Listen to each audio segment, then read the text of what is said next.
Welcome to the last screencast of Module 7, which is on the rotating disk electrode. We already touched upon the rotating disk electrode in the first screencast of this module. But since this is an electrochemical engineering course, I would like to give it extra attention in this screencast. So what is the strength of the rotating disk electrode? For that, it's useful to look at the limitations of the simple 3-electrode setup. A simple 3-electrode setup is great to determine the overpotential of a reaction, or to study adsorption and desorption of species on the electrode. But it has its limitations, which you can see here. So here we have a voltammogram in which we study the reduction of iron 3 process. We see the oxygen evolution, we see the hydrogen evolution, and we see this bump, which corresponds to the iron 3 reduction. And as we go to more negative potential, we see an increase in potential. But then we reach a certain peak, and then it starts going down again, even though we are at more negative potential. So we would normally expect that the reaction would go faster. But what we are seeing here is actually depletion of the iron 3 at the electrode, making the reaction more and more limited by mass transfer. And the current only starts increasing again when we reach the hydrogen evolution here.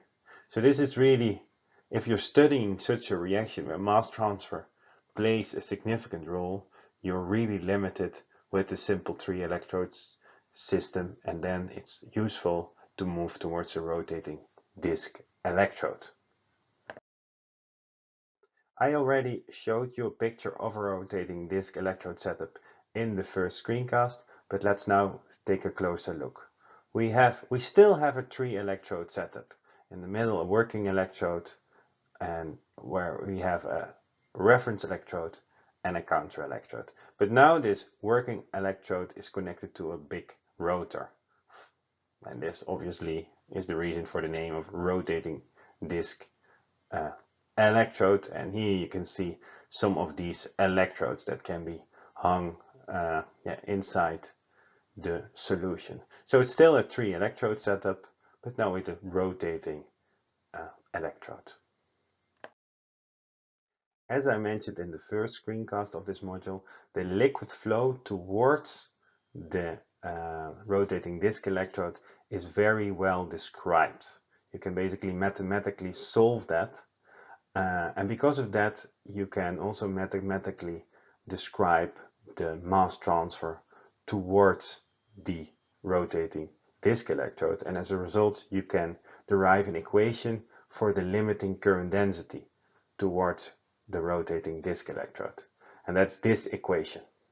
This equation, first should note, is only valid if migration does not play a role. If migration does play a role, so if there's not sufficient background electrolyte, then you cannot use this equation. So this equation can be derived. I'm not going to show the derivation. You can look there for that to other electrochemical books, for example, the book of Barth and Faulkner, which describes this well. But this equation is very useful, and well, we typically use it as electrochemists. Chemical engineers tend to use another equation, namely they like mass transfer correlations using Sherwood's and Reynolds, and basically then the limiting current density depends on the Sherwood number, like this, as we discussed previously. With this Sherwood correlation, here you see the Sherwood number, the Reynolds number, and the Schmidt number. But basically, if you fill everything in, you get the same equation. So it's not different, but sometimes we have a bit of a language issue between the electrochemists and the chemical engineers. But there is no real difference. It's the same equation. So you can use them both, whatever you like.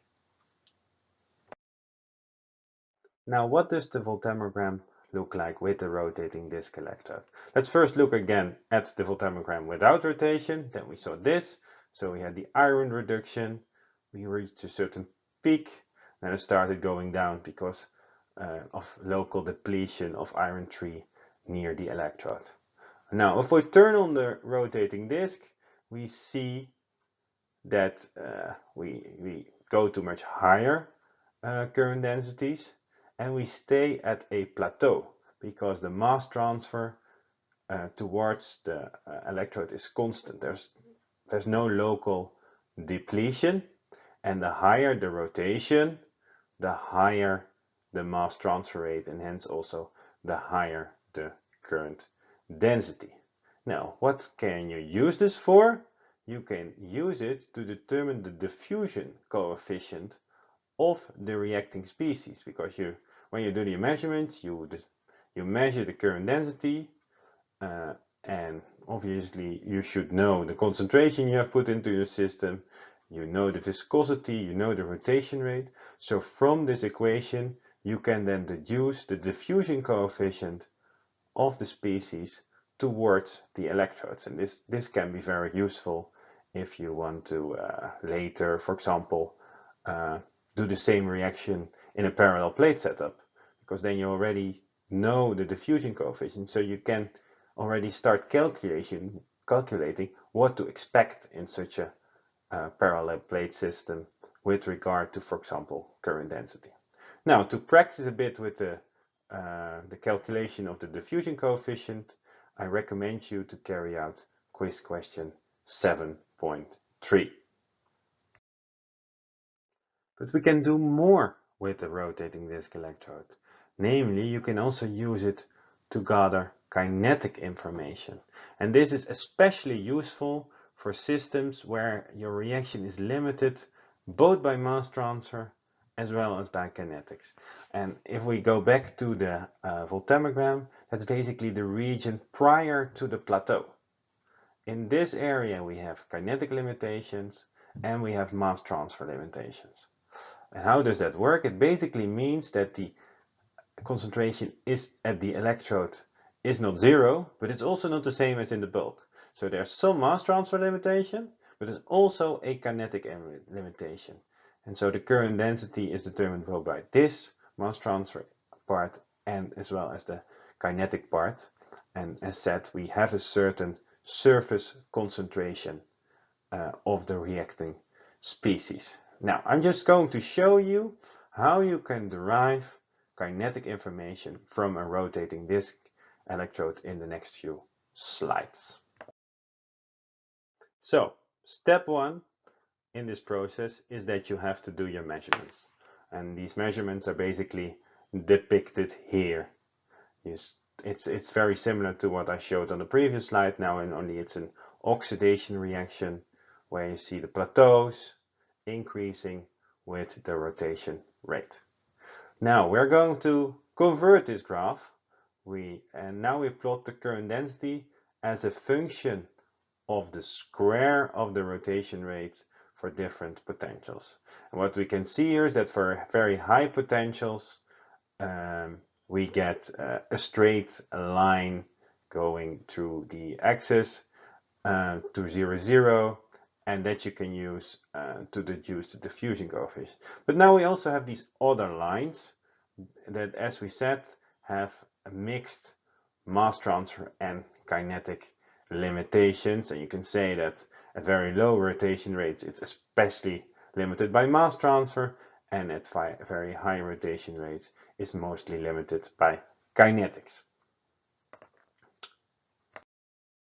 Step 2, the construction of a Kautsky-Leibniz plot. For that we make another change to the graph. So I have this graph, we're going to change it. Instead of the current density, we now plot 1 divided by the current density, and instead of the square of the rotation rate, we take 1 divided by the square of the rotation rate. And now suddenly we see that we get 3 straight lines, which are actually all in parallel. And from the slope of these lines, we can determine the diffusion coefficient. But that's not what we're interested in now. What we're actually interested in is what happens here at the y-axis. Because what is now nice, here you have 1 divided by the rotation rate. So at a very high, basically an infinitely high rotation rate, you get to 0, because 1 divided by infinite is 0. So that indicates that the current density you're measuring here is the current density at infinite rotation rate, at infinite mass transfer basically. So this really shows you the current density purely determined by kinetics.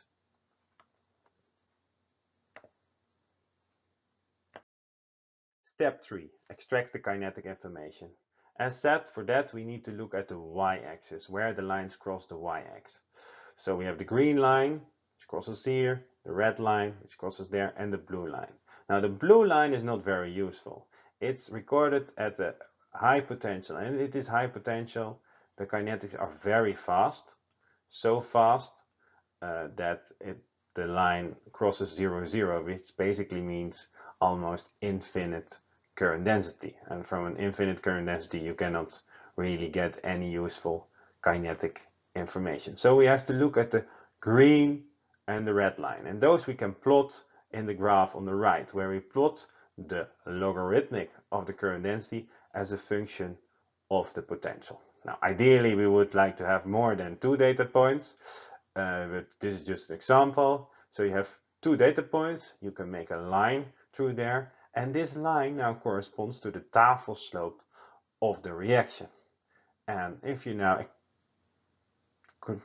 connect that line basically to extrapolate it towards the equilibrium potential, you can also deduce the exchange current density. So then you have the exchange current density and the tafel slope, and so you have basically all the kinetic information you would like to have.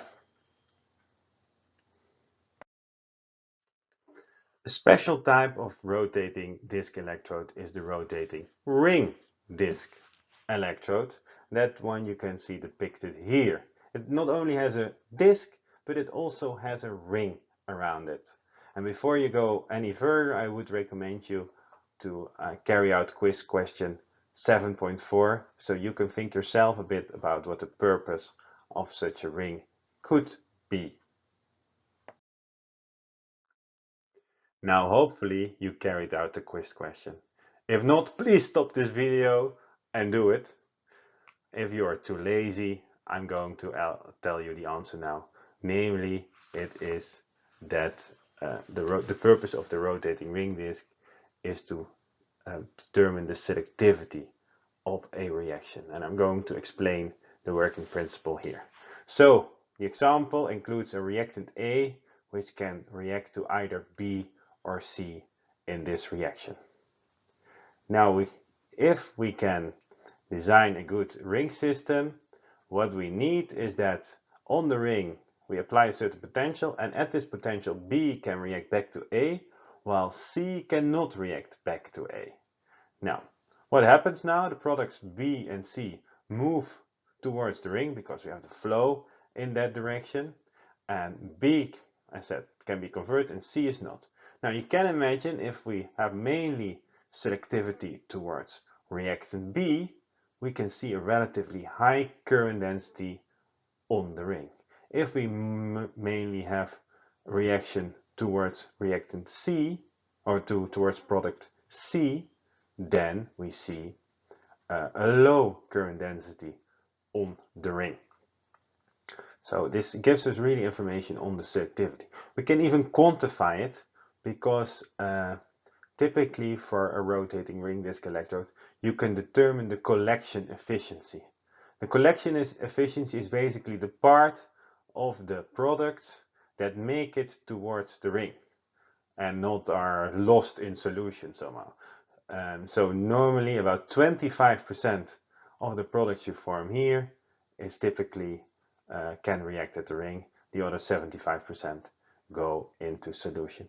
And in this way you can really quantitatively determine selectivity.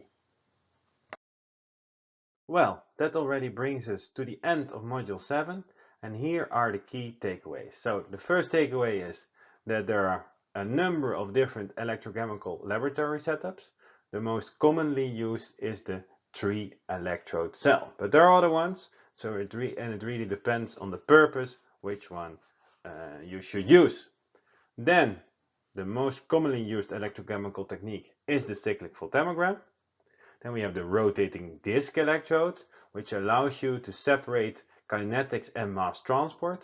and basically allows you to determine both mass transfer parameters like the diffusion coefficient as well as kinetic parameters. And finally, there's the rotating ring disc electrode, which can be used to determine the selectivity of a reaction. That's where I would like to conclude, and I would like to thank you for your attention.